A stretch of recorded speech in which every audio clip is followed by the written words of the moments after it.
Onyeisi Ohuru nakwazi onyeisi otu kansụl nke otu Nigerian Institute nke Public Relations NIPR Dr. Ike Neliakụ agago n'ihu wee dọọ aka na ntị dọgara ndị a na-adị ebugharị onwe ha dịka ndị ọrụ mgbasa ozi dọọ ha aka na ntị ka ha gbaa nnọọ mbọ nyefee n'ọrụ ahụ ma ọkwa hichaa aka chere ntaramahụhụ ga-esochi ya.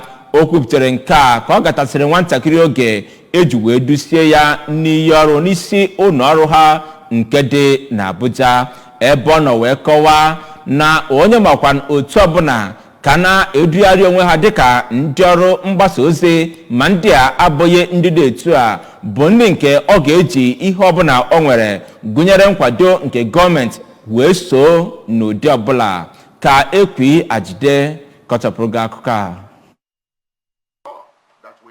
President Ohuru a sịrị na iwepụ ndị adịgboroja n'obodo bụ otu ihe ha ga-eme maka nkwalite obodo. Onyeisi NIPR gbatịrị aka nnabata nye ndị niile chọrọ ịbụ otu n'ime otu ha ma dọọ aka na ntị na ọ bụrụ na ha chọrọ ịnọ ebe ha nọ na onweghị ike imezi ọzọ. Onyeisi nke chịburu NIPR n'oge na-adịghị anya Malam Muktar Sirajo, onye oge ọ na-enyefe akwụkwọ ọchịchị n'aka ndị ọfụrụ a, gwara ha ka ha gbaa mbọ ịhụ na enwere ezi mmepe n'obodo.